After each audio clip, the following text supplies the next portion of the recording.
So here we have an AI overview. And this AI overview is about the statement, you are the salt of the earth, which, it comes from Matthew chapter 5, verse 13, where Jesus addresses his disciples. And it's a metaphor emphasizing the disciples' influence and purpose in the world, comparing them to salt, which was valued for its ability to preserve and flavor. And that is it's important to note that that there's people that have the ability to preserve and flavor the world, not just themselves, but everything that's around them. They can preserve, they can preserve it. So here's a more detailed explanation. Salt was used to preserve food and flavored it, making it desirable. In the ancient world, salt was also used in sacrifices and to fertilize the land.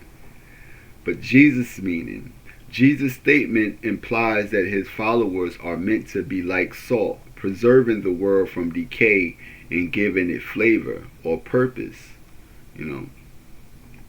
So following Jesus, by living a life that reflects Jesus' teaching, his followers become a positive force in the world, influence it in a beneficial way.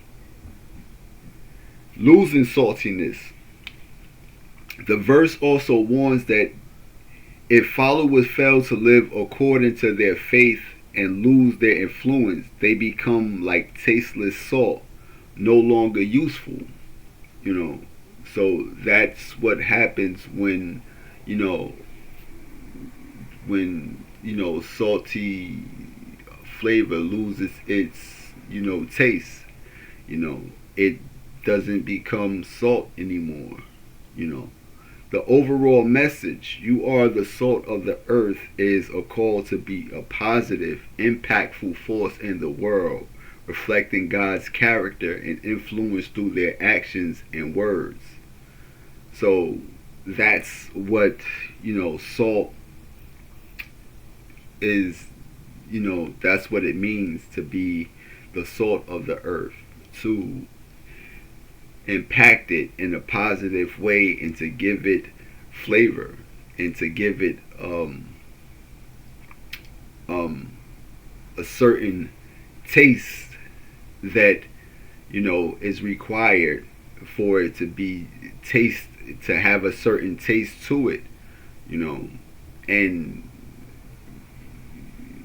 you have to understand that there's people that have flavor and have the ability to impact the world in a positive way, but because they are I want to say focusing that attention on other things, they are not able to influence the world in a positive way. They are being taken off course, maybe because of their love and their lust for certain other things, which would deter or prohibit them from exercising that ability, to the entirety of the world. There's this thing that I saw, on Facebook,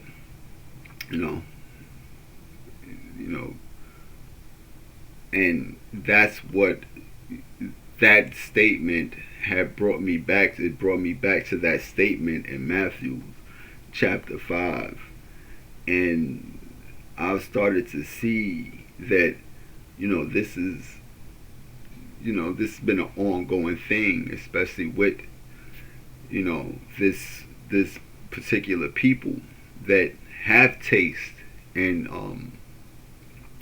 they have the ability to be a positive influence on the world, but we take interest in our own, desires, and because of that, we become useless in the world because we lose our taste, and we dedicate that taste to things that really don't benefit the all, but it benefits, a particular event as opposed to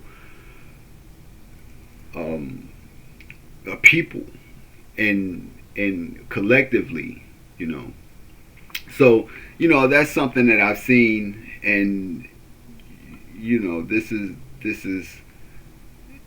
here you have just a person just shaking his head, which doesn't shed light on why he would want to shake his head. He could even state certain things about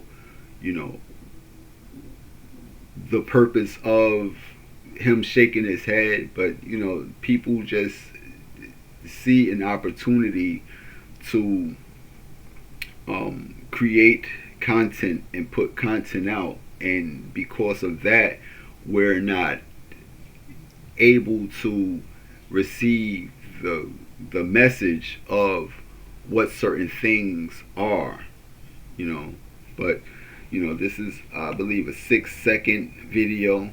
America's falling apart. Meanwhile, black people learning a new line dance with fans. So the caption reads, Americans falling apart. Meanwhile, black people learning a new line dance. I firmly believe that for black America, the notion that America is falling apart is a misconception. This is the America we've always recognized and navigated through. It's a reality we've been living with, not a new crisis. That's somebody's input on the line dancing, being that it's a reality that we always navigated through, but haven't always impacted it in a positive way. You've always been, on the receiving end, not because of you, but because of the role that, the people that came before us played in it. There's a lot of gimmicks being played on people, and especially, the people amongst your own kind of people, because of certain personal interests that they have in assimilating with the gimmicks. So they are being a part of the gimmicks. We've just seen whatever that woman's name is, Gail King, and she used a certain deceptive tactic as far as going to space, and we seen the video when they landed, how they tried to open the door from the inside. They opened it and then closed it back, and then had Jeff Bezos open the door. If you wanted to see that, I can pull that up. I can just type in what's her name, Gail King,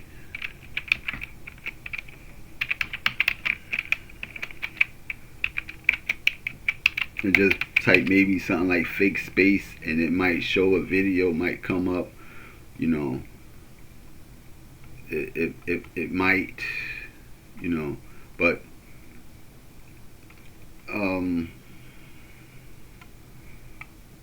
or you not even put that. I don't know, but I know I know what I seen.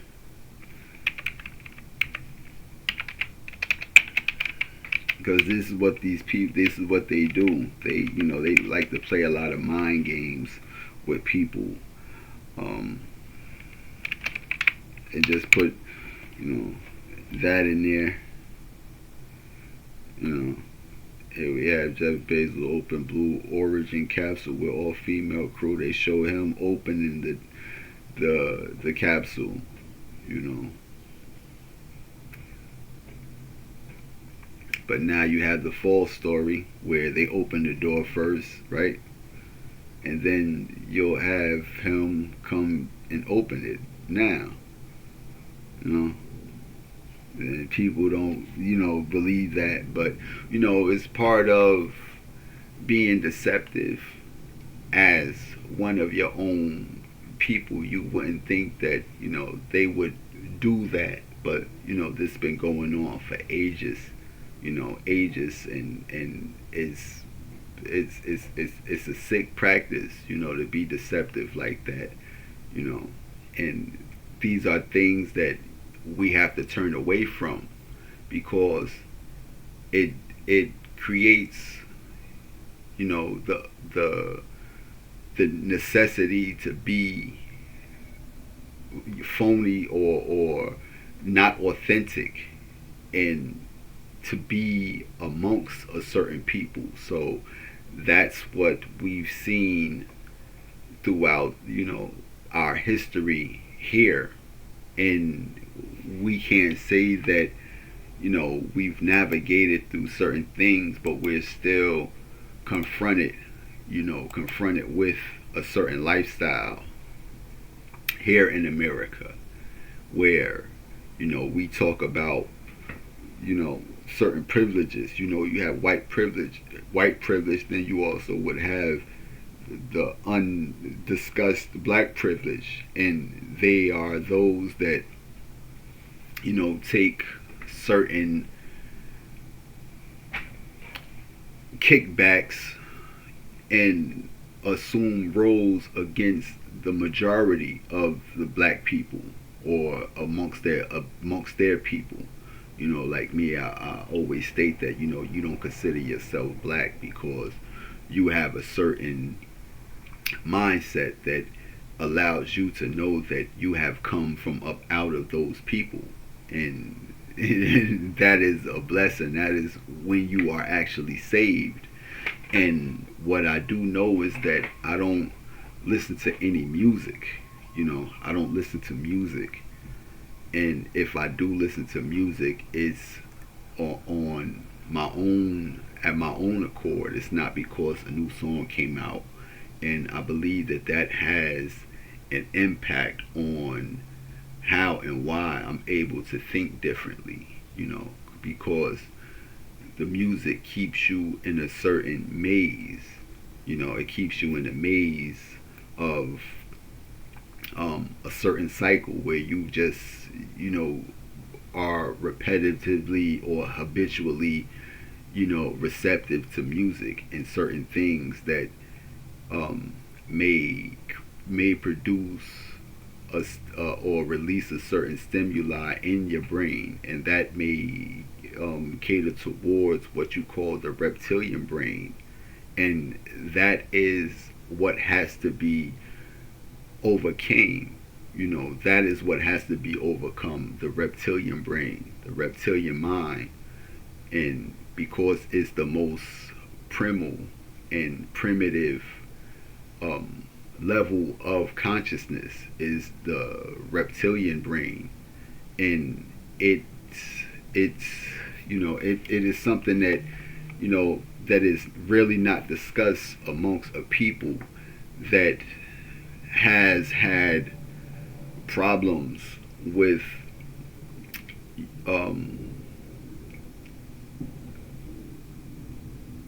violence, the fight or flight response, and sex and reproduction, and controlling their urge for sex, and to the point where it's created the inability to be in a committed relationship and be faithful with their partners. And we tend to dance around those those facts and attribute it to any and everything other than something within us that prevents us from seeing past a certain thing. So with that, you want to talk about what it means to have the reptilian mind. And they always tell you a certain people are reptilian, and that creates a certain illusion, and makes people delusional by thinking that they'll see reptilians in the physical form, when it's actually a spiritual thing that's inside of the head and the mind of a certain people. And if we don't zero in on it, and examine it, we won't know what to look for. But that's one of the things that certain people have when you're dealing with snake charming. It's a charm that that was a practice that was used with vibration and a certain movement that mesmerized the snake and kept the snake distracted, and it couldn't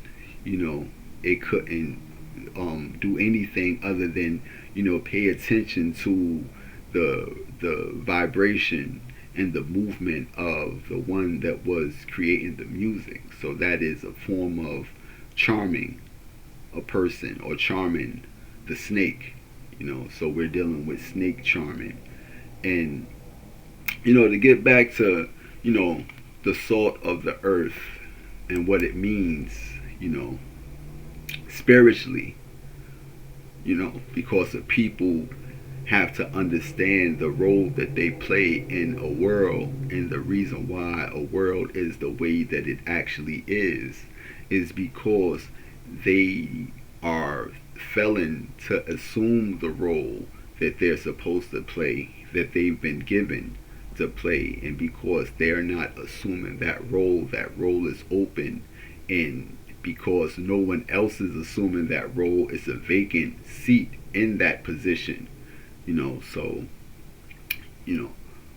here's another AI overview of the salt spiritual meaning.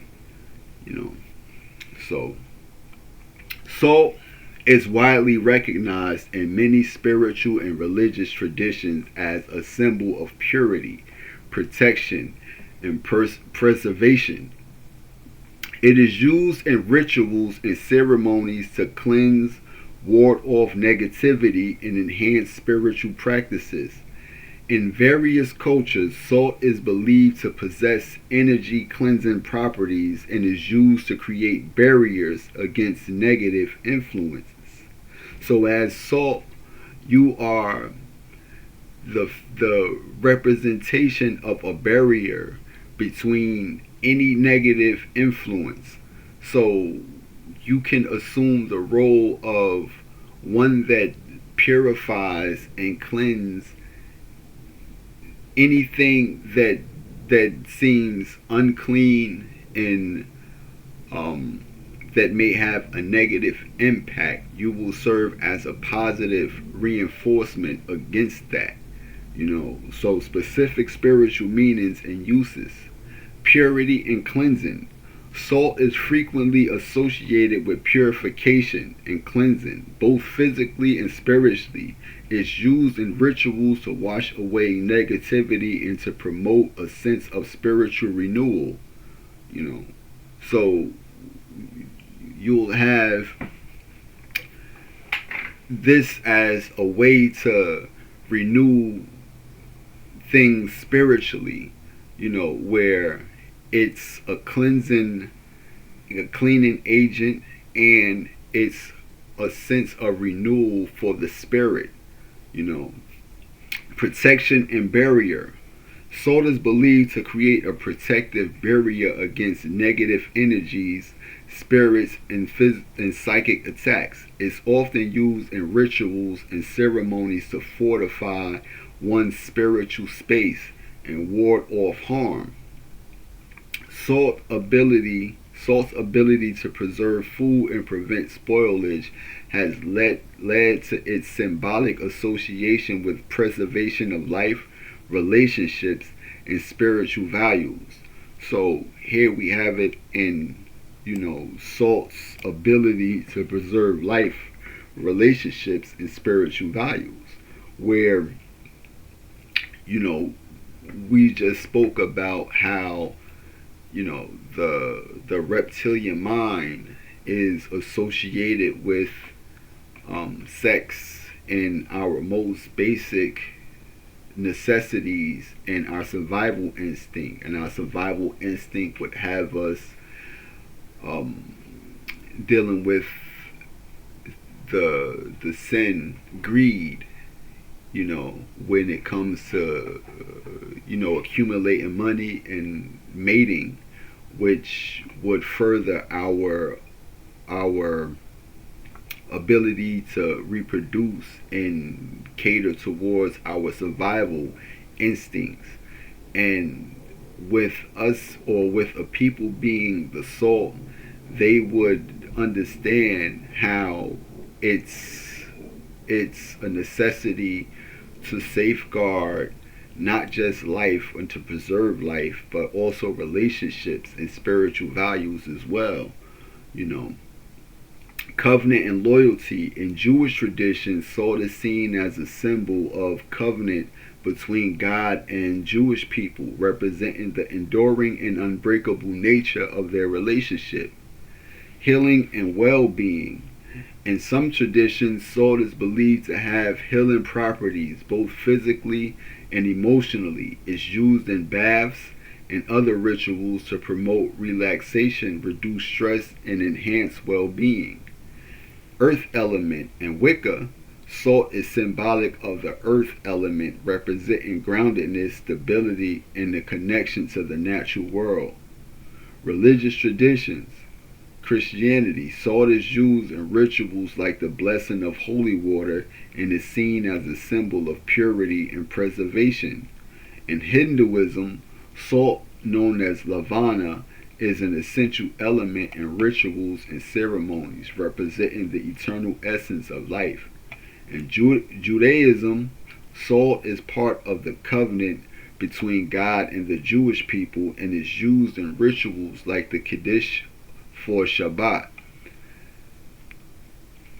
Examples of usage. Housewarming gifts. Salt is often given as a housewarming gift, symbolizing good luck, prosperity, and protection for the new home. Rituals and ceremonies. Salt is used in various rituals and ceremonies, including cleansing rituals, spiritual protections, and prayers. Bathing and baths. Salt is used in baths to cleanse the body and promote relaxation and well-being. So, for for us to get back to the statement in Matthew chapter 5 verse 13, where it was stated that you are the salt of the earth. You are the physical representation of salt on this earth. And because of that, you have a certain obligation to fulfill on this planet, and that's to keep the place preserved. You're supposed to preserve the earth, preserve, the righteousness of the earth, and to give it flavor, to give it a certain, taste that, is agreeable, for you to say, I like how that tastes, so you give the earth flavor. And again, what happens when a salt loses its taste? It doesn't become salt anymore, so it becomes useless. So what we see is those that are responsible for being the salt of the earth not wanting to, add flavor to the earth. And because of that, there's people that are being allowed to destroy what needs to be preserved. to add distaste to something that needs to be tasteful, you know. So that's something that, I wanted to point out, because you're not to judge people for enjoying themselves and coming up or creating a new dance, and it becoming a viral thing. It's for those particular people to understand how important their role is in this world, and why they do not embrace that that you know that position where it's open for them to embrace it. Why would you know certain things about this reality and allow them to be what they are? Like I said, there's been a time when the people that came before us may have you know partaken in the destruction of you know of a people, but because those people are still present, they can always fill in where others haven't filled in at, as opposed to allowing it to be just another thing that they have always worked around or worked through. Why don't you be the driving force for correction and bringing things to an end that can be brought to an end just by your presence alone, just by you being the salt and adding flavor to it. you know that's just something I really wanted to point out and talk about, because I see it, and there's no way for me to unsee certain things. And if I don't speak about certain things, then it won't be spoken about. And if it is spoken about, maybe it won't come from a sincere place. Maybe it might come from a place of ridicule, or a place of harsh judgment. But it comes from an area of observation, and not wanting to be the one that sees certain things and just shake my head and just go the opposite way, but one that would like to see these things be fulfilled by a people that have been given that grace to be the salt of the earth, and which is a joyous thing to be that. Because you see that those particular people are being targeted, and there's some things that are being broadcasted to them, and them being under a certain spiritual war themselves. You wonder why there's no rebuttal, and no rebuttal from them, as far as them, claiming what's actually theirs, and what's theirs, and assuming it. So I just wanted to share that, because I just seen it, and mm, you know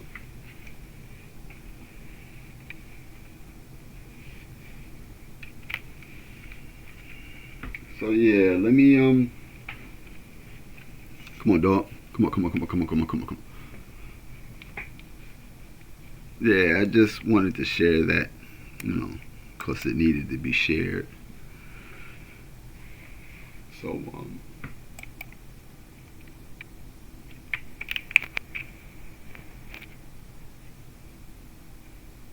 peace.